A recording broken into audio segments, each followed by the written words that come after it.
This is another episode of Buythedipshits, is where the dip creates the opportunity. I'm Mills. I'm D. Lamage.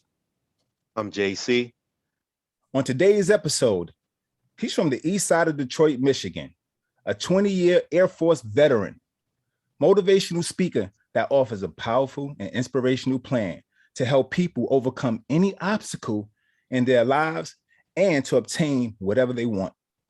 The Black Collar Mindset book, author Seth Miller. Welcome. Hey, what's going on, man? Thank you. I appreciate it. Thanks for this opportunity, fellas. Oh, man, we appreciate you hopping on, man. Very much well. Let's get right into it, man. So in the beginning of your book, right? I mean, you gave your mom, thanks for being like the ultimate hustler in your life, right? Right. What memories can you remember of your mom instilling in you? Well, what I can remember, one thing in particular was having a single parent household. She understood the necessity of having balance. Okay.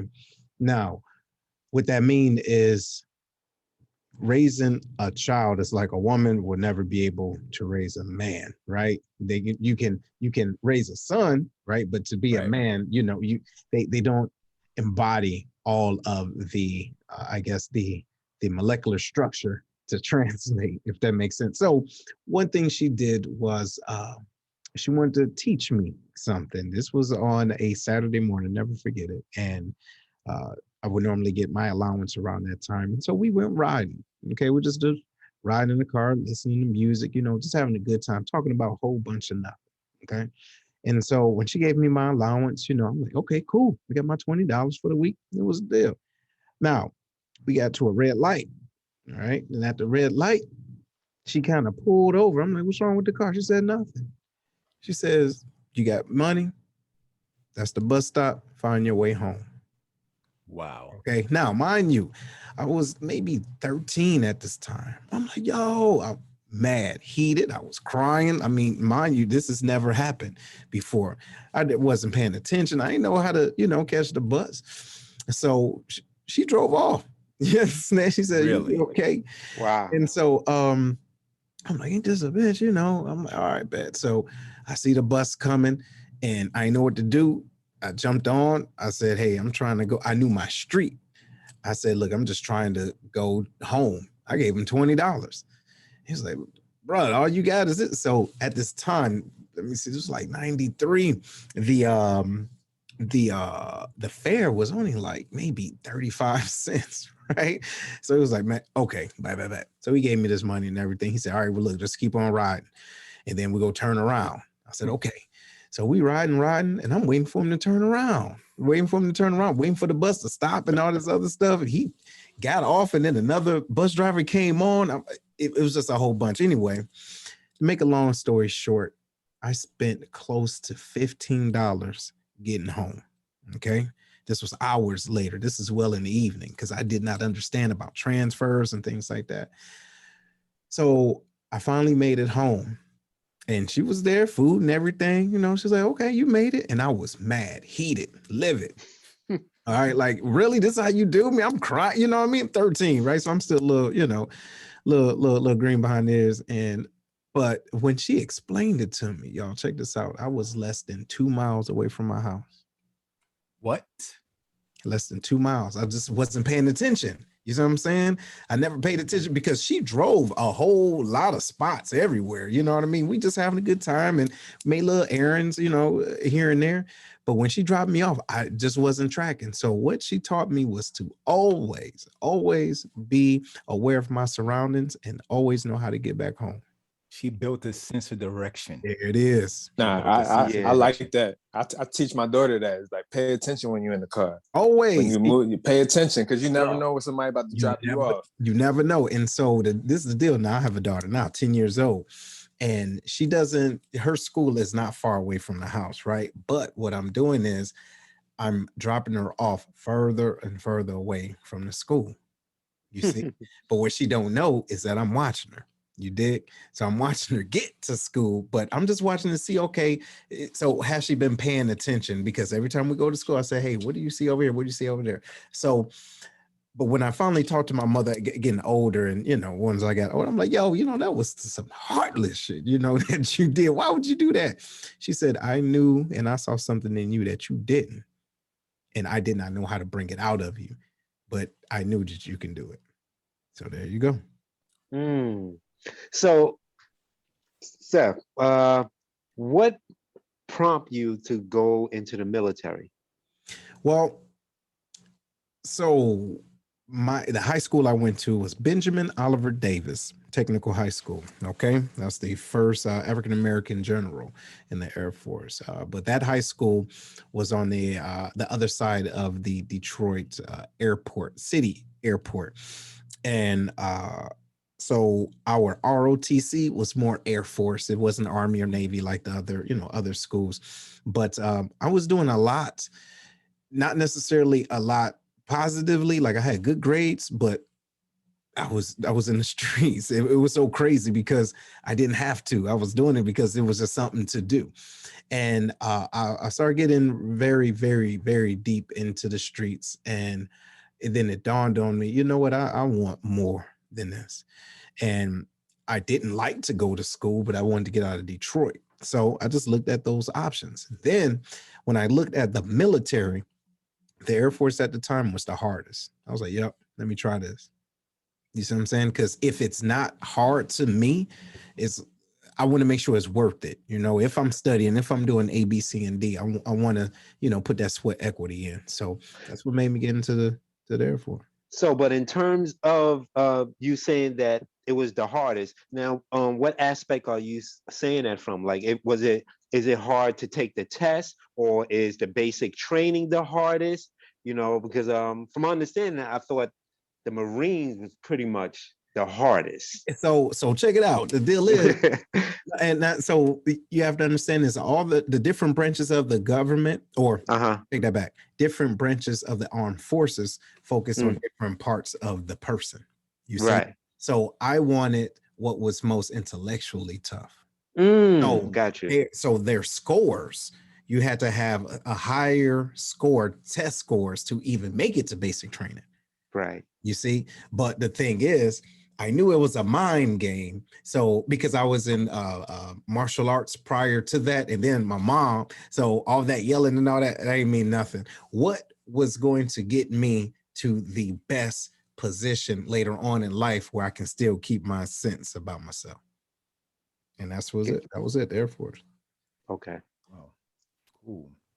So there's like a part in your book, right? That I love, man. Passion, opportunity, and purpose, man. Pop. Yeah. That's the acronym POP. That's right. I'm sure there's like several people, right, who really don't know their POP. And my question is, like, how do one person find that POP? Okay, well, it's easy. It's what individuals have to do is authentically give themselves permission to smile. And what I mean by that is find out what really makes you happy. Chances are what really makes you happy is connected to your passion. All right. Now, but you have to be authentic about it. That's a fact. And what I mean by that is if you do it in that order, it's POP. All right. The passion, opportunity, and purpose. But if you're not authentic with yourself, then the letters is going to be mixed up. Then it's OPP. You dig? Then it's going to be other people's passion. So that means you're going to be working for everybody all your life. You dig? So, but once you find out, you know what, I'm truly happy when I do this. That is your passion. Then once you walk authentically into that, you will start to see opportunities fall in your lap that's in line with your passion. But when you utilize those opportunities, that's when and only when you will see your purpose. Because ultimately your purpose is about serving others, not yourself. Right. You see? Do you think your purpose changes like as time goes on? No. So your purpose doesn't change. You as an individual will evolve. right? You will evolve. So that means you can do it effortlessly. Then ultimately you can help other individuals see their purpose. That's the true key. So I do believe that we as individuals, we complicate life. You get what I'm saying? We complicate it based off of a few factors: our fears, insecurities, and ego, right? As soon as you move that out the way, or as soon as you get therapy, because I am a huge proponent of therapy, and talking to the right individuals and having a true mentorship, then you can be able to help other individuals by helping yourself. Then that will enable you to help others. What do you say, to an older person who feel that they can't be mentored because they feel that they know everything? I don't. Okay. Man. So what I do is I think about this. Well, at least they think they know everything. Yeah, and that's the problem. You said so where I am right now, currently I'm in human resources for the city of Belleville. Okay. And I say to myself, self, is the juice worth the squeeze? You see? So if it's not, I need to think about how much emotional bandwidth I have to convince someone that it's more out there. Because if they come into me already with their doors closed, they have to understand the keys are in their pockets, not mine. You see? So I'm not going to waste my time trying to look. I'm going to tell y'all this, and hopefully this, this isn't too vulgar, but a bumblebee, okay? A bumblebee will not spend his or her time trying to convince a fly that honey tastes better than shit.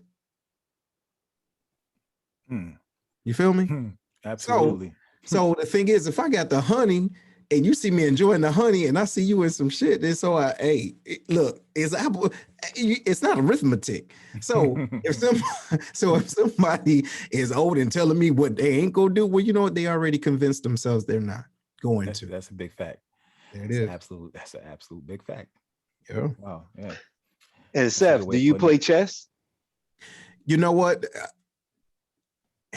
Put it like this: not as a game, if that makes sense. Oh, not as a game. But wait. But see, hold on. Seth is a checkers man, right? Because see, I read the book. Seth is a checker man. He has a whole analogy behind, checkers, and maybe he'll go into that. But yeah. So I would like to hear that. So basically it's the bottom line is this: you have to understand the game that's being played, you see, but ultimately it's always chess, not checkers.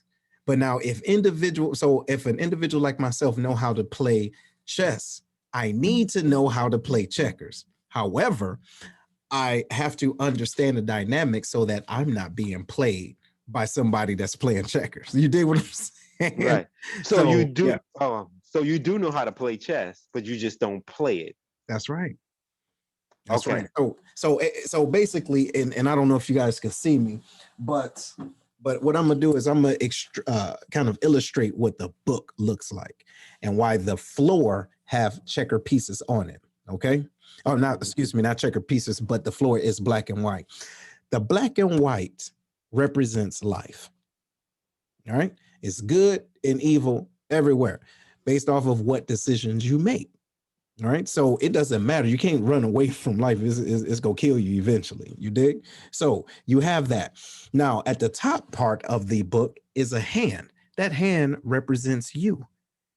And the part of the chess piece represents you making those moves. So regardless of the right and wrongs, you're making a choice. However, the goal is to move strategically. So that means I'm making this move based off of the secondary and tertiary order of effects that best benefit myself, my family, and my livelihood, my quality of life. You see? So the goal is that if we as a unit, family unit, cultural unit, if we can move together strategically, we can all protect our culture and our whole body and our whole quality of life. Mm-hmm. I mean, so like being that you've been in the Air Forces, do you think that helped cultivate, the motivational speaker in you, in a sense? Yeah, it did. And the reason why is because I was going up for a special award. And part of the process of this board, so to speak, was I had to be interviewed. Okay.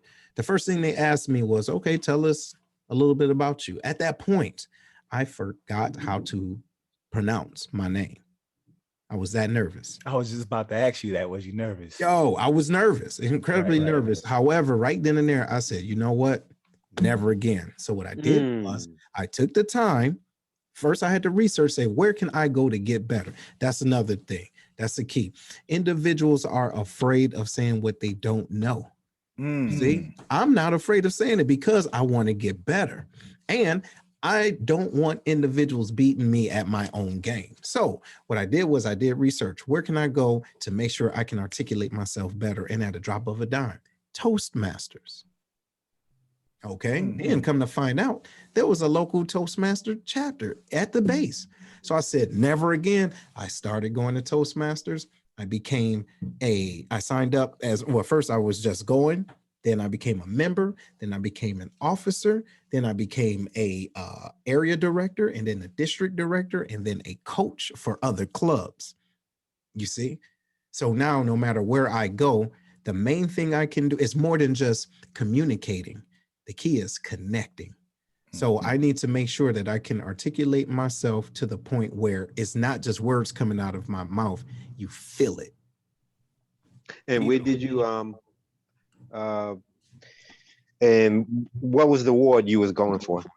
Oh, it was just something dealing with rank, right? Just some type of prestigious award. However, I never knew that it would transcend to this because I can't even think about, or even, it's so frivolous, right? But now the things that I have today based off of that humbling part of my life, I'm now able to not only go anywhere and have conversations, but now I can teach others. Yeah. You actually doing that right now. You actually spitting therapy, man. And I'm sure, these people actually really getting it. Hope so, man. That's what it's about. Absolutely. Super absolutely. There was like also too that like on page 23, right? It says, watch what you hear, right? And the quote was, sometime we let what people tell us stop us from finding out truth. Break that down for me. Break that down for us. Okay, so for example, so I made a TikTok today just about that. All right.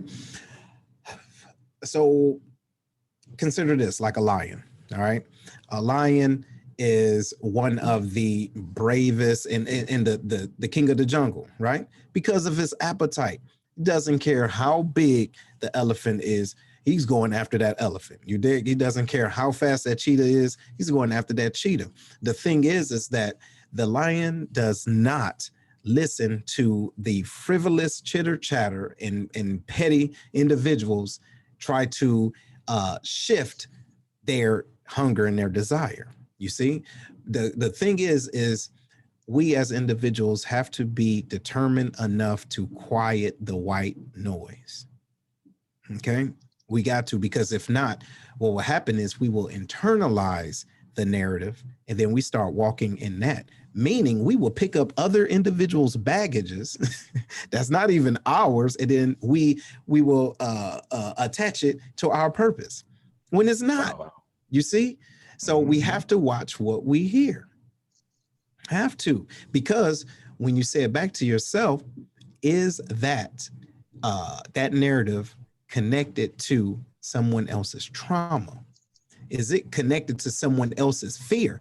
Chances are there's been individuals that question why you do the things that you do, even though they've never tried it nor know anybody that's doing it.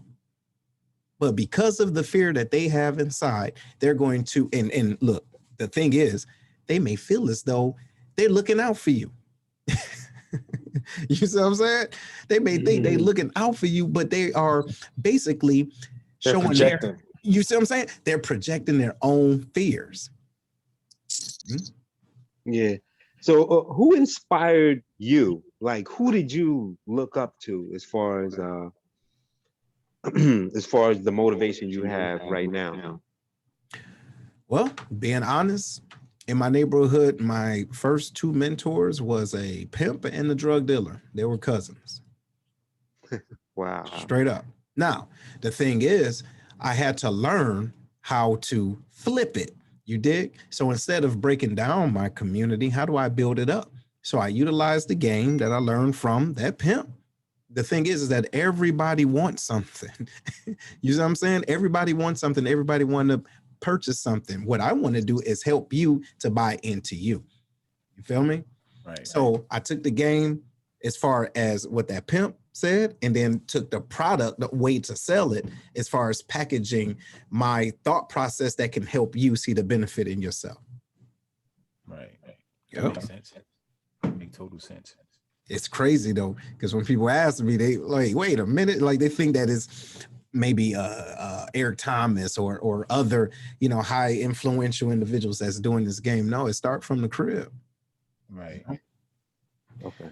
I mean, so okay. So there's a lot of different, like, for example, you know, what do you say to people that don't want to see you grow? Because, you know, you can go from one thing, right, Mm-hmm. of being coming from urban communities, Yes. or just being in the hood, and someone see the transition Mm-hmm. from that to, you know, what they may consider greatness, Mm-hmm. and but they may not be used to that particular person Yes. because you change. Yes. Like, what do you say to those type of people who would see you come from nothing to something? Well, so it all depends on who's saying it, because I have to analyze to see if those individuals are even worth me talking to. Right. You see, but if it's somebody I care about, I would say to them, especially if I've been knowing them for a while, you remember me and you know me.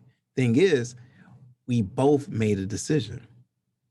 You see, I chose to do something that I felt was that had a better return or on investment for me.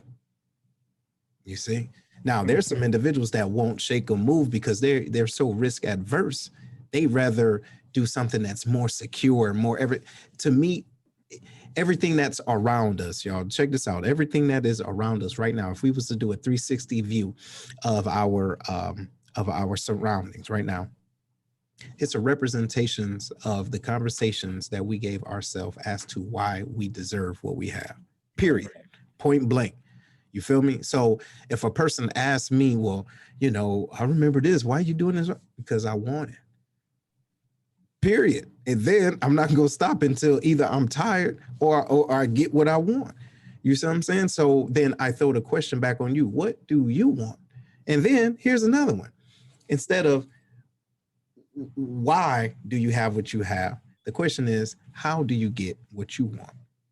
Mm-hmm. See? You think everybody has what it takes to get what they want? Hell Like, yeah. what That's a percentage done you think deal. could actually Go ahead. tap in? What percentage you think could actually really tap in? You know what, man? I can't even say that because that's so, man, because you have so many different elements, right? Because, for example, my mother passed away right before the book was even finished. Like, she knew I was writing it, you dig? But I utilized that as a propeller. Now, that's me. Somebody else may use that as a, you know, something to stop them. It demotivated them. You see? So it's almost like you have a brother and sister or whatever, your mother tell you, or mother, father, whoever, tell you to the same thing at the same time, but you hear something different than your sister or your brother. Do you think it's spiritual or you think it's a personality? Oh, so check it out. The spirit is the personality. But what happens is the level of awareness determines how connected you are to it. You see? So like my personality can be highly influenced by other people. That's my quote unquote personality, but it's ego driven. So the less room I have for ego and more room for the spirit, then I'm listening to other things that supersedes what the world has told me. See? Do you meditate at all? Oh yeah, I do, but I do it actively in the gym. 4:15 in the morning, I'm getting it. And that's when my juices start going. Some people sit there in silence, right? But it doesn't work for me, right? Because I'm an active individual. But when everything comes, like it's like a method behind the madness. So while I'm at the gym or I'm running, boom, boom, boom, boom, boom, my mind is going. I'm coming up with different content for, either the next book or even my podcast, and or how I can utilize what I'm thinking about right now to help somebody else. So 4:15 in the morning, is that would you say that's had a lot to do with the military because they wake everybody? No. Nope. Those are hustlers' hours, brother. And what I mean by that is the thing is the world is quiet. You see, I ain't got nobody asking me no dumbass questions. I ain't got people just hitting me up. That is between me and the God within. We're grinding. Right. See, so 4:15 is when the world is quiet, so you can talk to God and listen. I call it the God hour because There you go. 4:30. Yeah. Absolutely. A lot of the times too, I mean, we try to manage our time, but I also read, right, that, it's not about managing time. Nope. Because you can't. You said you can't. You definitely need to kind of like go into more detail. Oh, yeah. Like with that, when it comes down to when you say you can't manage your time, but time is available. So right. So this is the deal. You can't manage time because it's going to happen with or without you. However, you can manage your tasks. You see? And by looking at the things that you're no kidding doing, ask yourself, why am I doing it? Is this beneficial? Is this getting me closer to where I want to be? If not, why am I still doing it? You see? But the thing is, people don't want to have that transparent conversation with themselves. You see what I'm saying? Because or they know, if I was to do a tally of how many times you have been on Facebook, so to speak, you have spent 5 hours off and on throughout the day. You can't tell me you don't have enough time in the day to make your next $1 million. You can't. And with that being said, I would like to get into this segment that we do here on Buythedipshits that's called Healthy Nair. And I'm gonna let JC, take the mic. Jay, what up, man? This is a Healthy Nair segment. It's a lifestyle where your health becomes your greatest asset while giving you the facts on food. Preserving cognitive function. Your brain begins to structurally deteriorate as early as age 30. Maintaining youthful cognitive function is a crucial challenge of aging. Declining memory function may also begin as early as age 30 and is often evident after 50 years of age. Fortunately, it is possible to take proactive steps to maintain youthful cognition with aging. Maintaining a healthy body weight, body fat percentage may help preserve healthy brain structure and function. Frail bones have been linked with cognitive decline in women. Hormonal balance may promote healthy cognitive function. Traumatic brain injury is a common yet overlooked cause of cognitive difficulties. Exercise increases blood flow to the brain and may decrease the risk of cognitive decline while promoting healthy sleep. A healthy diet and extra nutritional support further enhance cognitive function. So, Seth, let me ask you, what's your go-to supplement? Like, what is something that do you have a particular supplement or food that makes you feel like $1 billion after you take it? You know what? I would say be complex. Because the brain and exactly. Yes, sir. Yes, sir. Thanks, Jay, for that segment, brother. That's dope. Yeah, so another chapter, right? That I came, to, because I'm sure that we all experienced this. Not every door chapter, right? Not every door. In your book, right, you said something like, quote, however, not everyone is willing to share their experiences with you so that you can succeed. And I always tell people, man, like, to give, the juice to someone, or freely and free of charge, just paying it forward. Some people not willing to accept it unless they see a fee attached to it. Then they look at it different. Some still don't accept it. So, I mean, how do you attack something like that, man? That's like weird in itself, giving that much, of yourself to somebody, and giving them something that you learned, that you succeeded at, and then they're still looking at you with three heads. And then you charge them, then they're looking at you even more. They double it. It's funny you saying that, because I had to have the conversation with another content creator, just helping them to see some things, right? And so the thing is, before we even open up our mouths, we need to know the difference between our value and our worth. You feel me? For example, Louis Vuitton never goes on sale. Y'all know it's no clearance rack for Gucci. Y'all know that, right? Pretty much. Right. So the thing is, there is quality there. People know what Gucci is about, what Louis is about, already know what it's about. And watch this, you will never see Louis at Walmart, a real one. Right? So the thing is, what we have to do is do a cost analysis on our intellectual property. Again, we have to do a cost analysis on our intellectual property to say, okay, this is how much I'm willing to give, knowing that I cannot and probably won't get this back. I had to learn that, still learning it. You understand? It's almost like with family, right? You got somebody that's broke.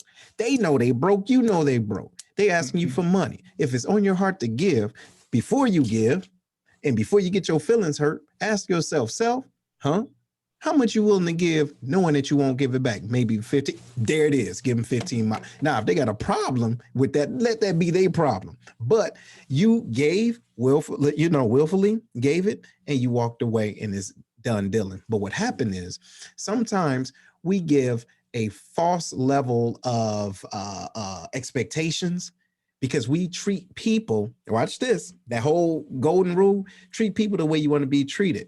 No, I say the platinum rule, treat people the way that they want to be treated. But you have to understand, this is the key. You teach people how to treat you by how you treat yourself and the standards that you create for yourself. So if I don't have a standard, that means I am willfully laying down to get ran over. You see? But as soon as I stand up, and watch this, ladies and gentlemen, if y'all just still digging this, you can tell what an individual think about you as soon as you say the word no. I agree. 100%. Yeah. There it is. That's the key. So once you set your own bound, and keep this in mind, when you put your boundary, your line in the sand, no, it shouldn't be in sand. It should be in cement. You dig? Because if you put it in sand, that means somebody can change it and wipe over it or whatever, and then you have to make another one. No, you put it in cement, because that means no matter who comes up to that line, that's your line, no matter what. And people will understand your standard. Like, oh, well, you know what? I can't come at him or her that way because I saw what they did to so-and-so. So I need to think twice. So you give individuals the opportunity to think twice before they come to you that way. Right. Yeah. So, you know how you have like most people who, overthink, like, how do you break down a person, right, that overthinks everything? Is it because of fear, you think? Most people who may overthink something is they, kind of like rationalize something because they don't want to do it, or they overthink it because they feel like, they're afraid.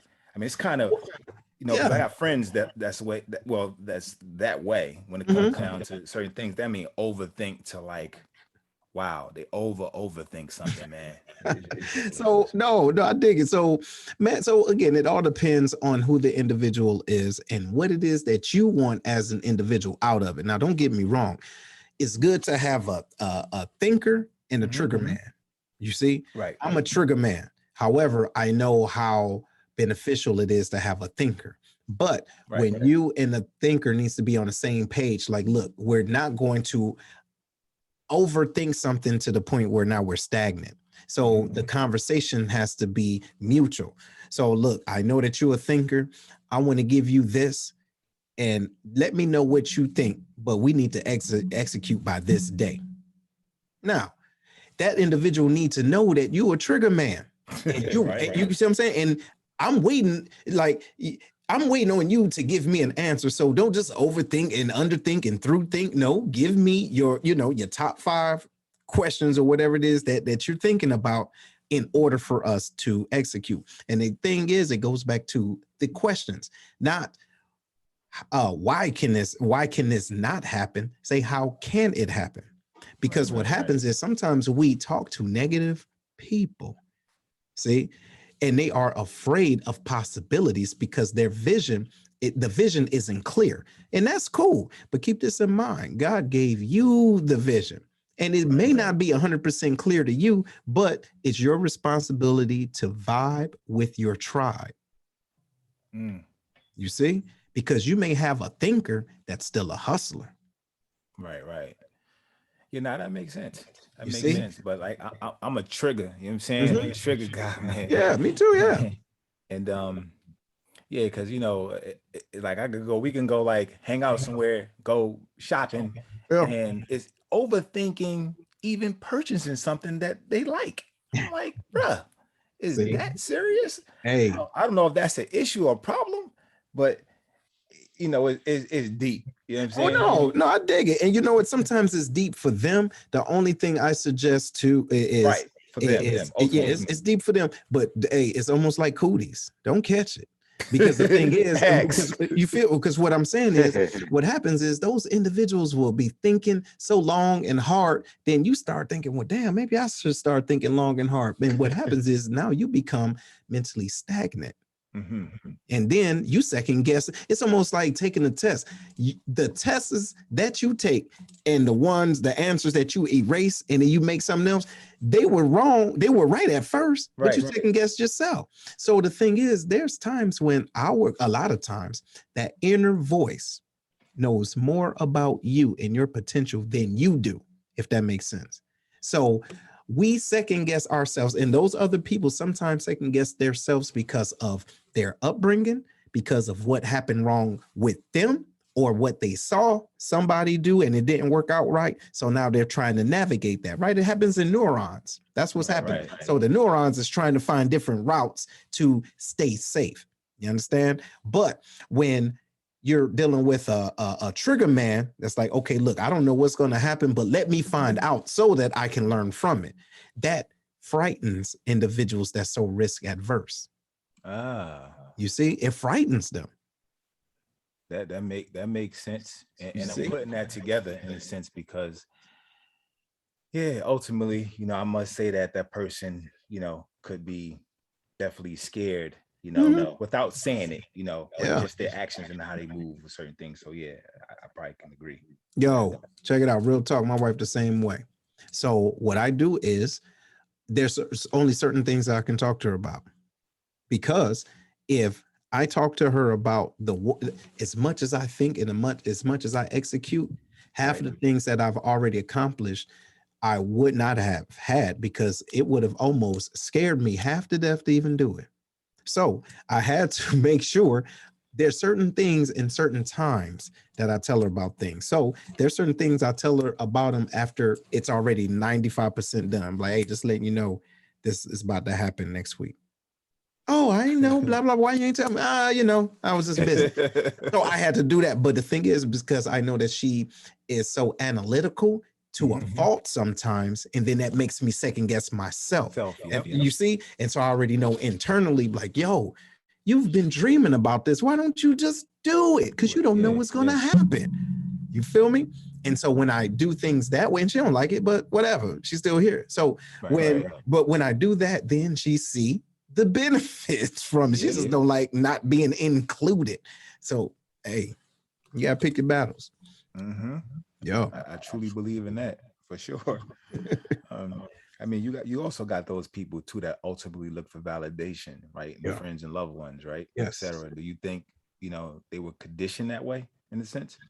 Well, as far as validation, what you mean? Well, you know, when you have to go check in with somebody else before you make a move. Oh Okay? yeah. Or I you may think that's feel, a hood. I think that's a hood mentality. I think I that think so happens to a too. lot of inner cities. It's like you care Yep. about what people think about you. I think And so. and when you get that out your way, then you just be like, damn, you passing everybody. Bruh, exactly. So you know what? I think it still goes back to it's two things. It's fear and it's also a level of control. Okay. Mhm. There's a level of control there. Like to his point, the hood is like, yo, you know, why you ain't holler at me? Why ain't why would I? Because the where I'm trying to go is higher than you've even reached for yourself. You see? So that means I'm trying to bring fresh water in a muddy pond. It doesn't make sense. So it's my responsibility to connect with individuals that's willing to drink the way that I'm drinking. And as you alluded to earlier, do you change? It's not necessarily us changing. And I did say that we evolve, but our palates change through life. You dig? Like, for example, we may have some clothes in our closet right now that still fit, but we haven't worn for a few years.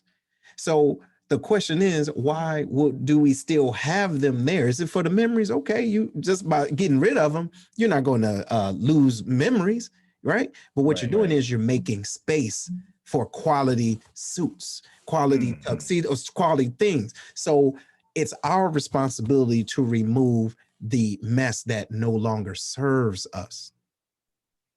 And it's different ways to do it, but we have to be able to compartmentalize people and put them in a right box. You see? But because if you put a naysayer in your room as though they're a board of directors, they're never going to be on your team. That's why it kind of goes back to the chapter. Not everybody in your boat is rowing. Right. You see? So it's our responsibility to analyze who is actually in our circle and then ask, why are they there? Mm-hmm.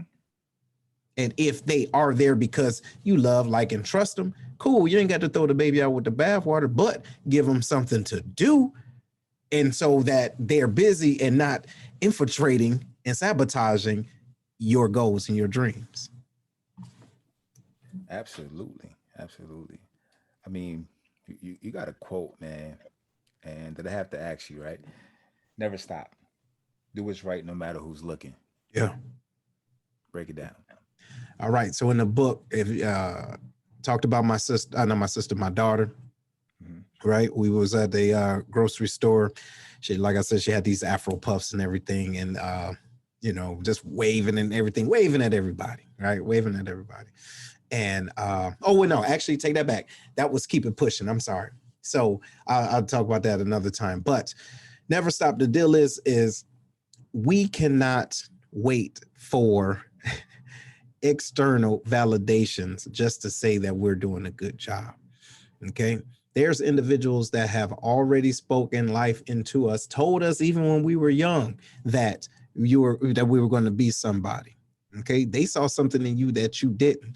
Those prayers and those words of affirmation does not have an expiration date. Okay. So, but the thing is, not everybody's going to clap for you. You feel me? Hey, look, there's some people that love what you do, but hate the fact that it's you doing it. So are you going to spend time trying to get validation from someone that don't like you? And watch this, low key, you probably don't like either. You got to keep it pushing. You got to keep going. You don't stop for them. You see? Right. That definitely makes sense. Yeah, bro. Yeah, it's a lot of you know, things, right? When even in this space right here, this is like my personal therapy as Yeah. well. You know, Yeah. when we bring people on and you know they give jewels and drop a lot of different jewels. I want to ask you, right? Or I would like you to, you know, give a couple jewels that you think that would resonate with listeners, you know, for those who's on the outside looking in and is willing to make some changes. What would you say to that person? Okay. First thing I would say is understand the difference between reality and your expectations. Okay. They are not equal. So just because you think you expect something does not mean you're going to get it. Ask yourself, are you putting in what you deserve to get to return from that, right? Is the return on the investment equal? So I would say that think about that. And also, I would say for those individuals out there that are that's questioning who they are on the inside and praying a lot and all that, that is not bad. That's not bad to do. I actually encourage that. However, I also encourage you to shut your mouth and listen. Just like within the book, one thing I have in there is called wait. Ask yourself, why am I talking? Sometimes if you just stop talking, the answer has been blaring right in your face. But you've been talking so much, you're running your mouth, not losing calories. You dig what I'm saying? You run your mouth so you can't listen and talk at the same time. So ask yourself, why are you talking? And be the best version of yourself. That's what I got, bro. Thank you, man. I appreciate that. And I'm sure that they appreciate that as well, too, man. I want to take the time out to also ask you, man, like what are you actually investing in a time like this, like being that all of this chaotic stuff that's happening in the world today? Is it something in particular that you actually investing in, any stocks, any digital currency, precious metal, things of that nature? Or it could be anything in a sense. Yeah. So one thing that even with the stocks, what I was investing in early on was in pharmaceutical stocks. Right. And I was just watching the news and okay, cool. All right. I know this is going somewhere. Let me go ahead and put some money into these different things and just watch it. Right. Then also too, I put money into like Microsoft. The reason is Microsoft and different type of computer software is because different computers, different computer manufacturers, they're going to have to find a way to be on the other side of this pandemic as to individuals working from home, right? People teleworking or just doing things remotely. So I was watching that, say, okay, how can I benefit from this and also help other people to do it? Now, that's financially, but intellectually, I'm investing my time into growing my brand so that I can help others grow theirs. From the book, The Black Collar Mindset, The Art of Strategic Thinking, to a 7-day boot camp for a podcast. Right? Let them know where they can go get that book at. Oh yeah, they can get the book, autographed copy, as a matter of fact, from The Black Collar Mindset, theblackcollarmindset.com. All right. And it's an option down there. And also the Audible book will be ready next week. So it's going to be super, super dope. But so investing in that, investing into content, connecting with individuals, like y'all. And like I said, the 7-day boot camp for podcasts will be a live training where I will be giving individuals skills and equipment, ideas and questions to even ask themselves as to how they can get their podcast launched within 7 days or less. Right. So investing in that, and then also investing into the network that I talked to you about earlier offline, the Lions Pride. Yeah, the Lions Pride Network. And how can we not just build that network, but other entities, if you will, other content creators can benefit as well. So it was described to me as like a bakery. OK, let's say I want to go into this bakery just getting a slice of pie. However, that cake over there looking good. All right, I see some Snickers over there. You know what I mean? I see some M&Ms when I get some Skittles from my daughter. So my intent was to go in there to get the slice of pie, but I didn't came out with a whole bunch of stuff. So with that being said, within the Lions Pride Network, right now we have 6 different content creators. One content creator will go to listen to the Lion's Den, which is one of my shows.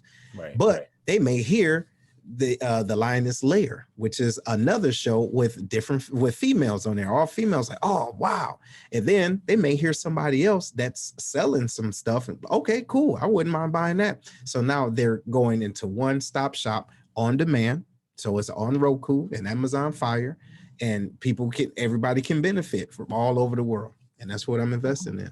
That's super dope, man. See, Yeah. we investors in a little bit of everything, man. Mhm. We're on our crypto run right now. Mhm. Nice. That was the new technology, of course. And Mhm. for those who's actually listening, we got a course that's available, and that course they can purchase, which is an interactive course at www.buythedipshits.com. They can purchase that course, and that course allows them to be educated for the beginner, and it's not about trading. Like for most things, people don't have time to sit in front of the computer or, back and forth on their phone. But, these are long-term and midterm type of buys and holds that you would purchase, where you can actually take our course and learn how to be able to purchase and send crypto to and from exchanges, learn how to be able to stake your crypto, meaning get rewards just the same way if you had a savings account. And savings account, of course, you make no money, which is fractions of a penny. But with staking, you can make anywhere from 15, 20%, 7, 8% off of your digital assets. So these things are not taught, and people are very much scared of it, but it's here and it's here to stay. It's not going anywhere. And for the most part, if you want to learn from a beginner's perspective, it's a great way. The best money you're going to spend within learning how to invest your money safely. And get the course, man. Once again, www.buythedipshits.com. Get the course, man, and kind of switch up your lifestyle, man. And we also got a commercial up there, which is a cartoon 2D commercial that's pretty dope, man, as well too. Nice. How Yeah, long yeah, is the that, course how long is is that just- commercial? Say it again. How long is that commercial? The commercial is 1 minute and 25 seconds to be exact. Okay. Yo, that's dope, man. Hey, well, look, we can talk offline, man. We always, have space for individuals that want to advertise. You know what I mean? Can just bring that over there. Oh, absolutely. That's dope. That's real dope. Yeah, man. Because we as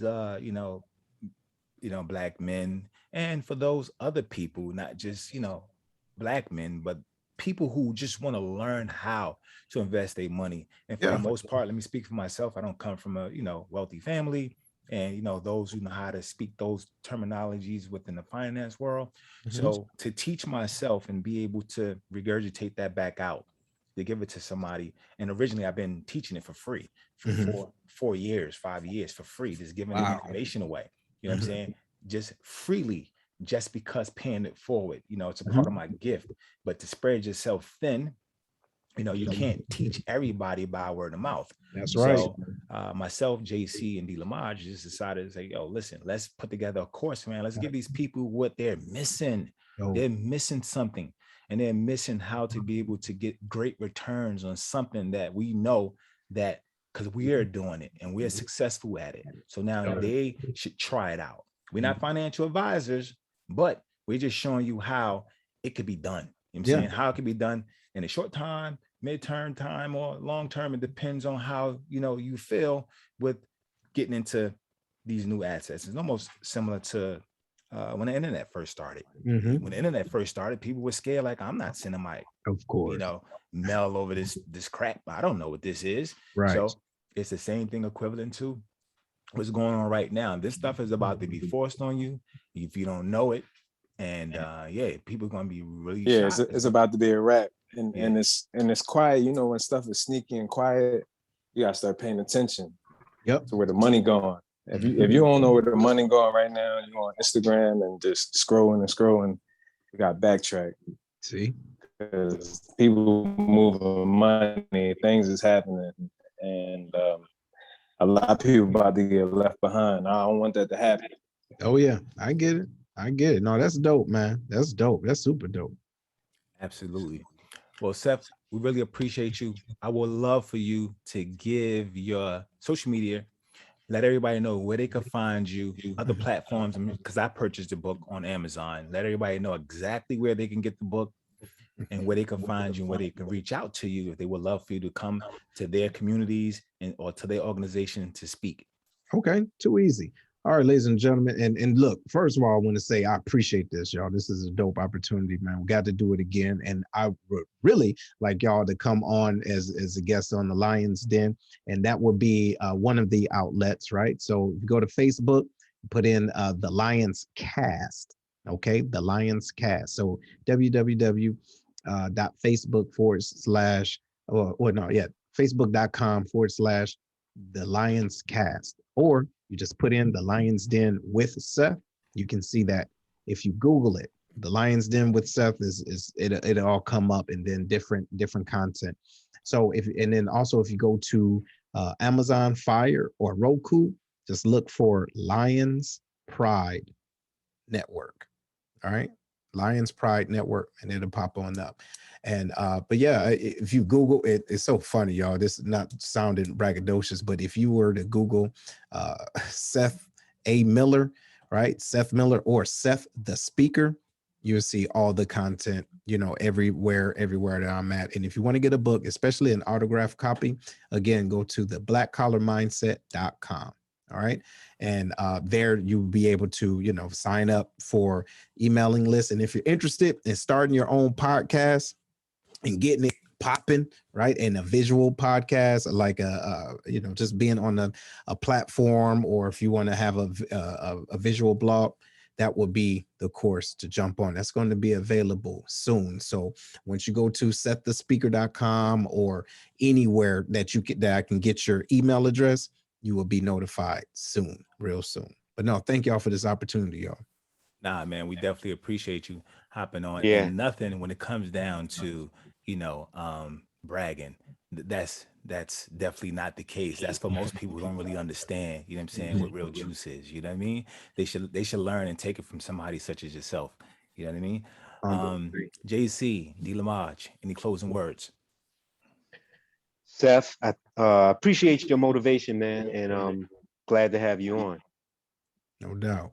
No doubt. Thank y'all. Thank you. Yeah, I definitely appreciate it too. I mean, definitely some good game. I'm gonna check your book out. I wasn't able to because it was, kind of last minute, but I'm definitely gonna download it.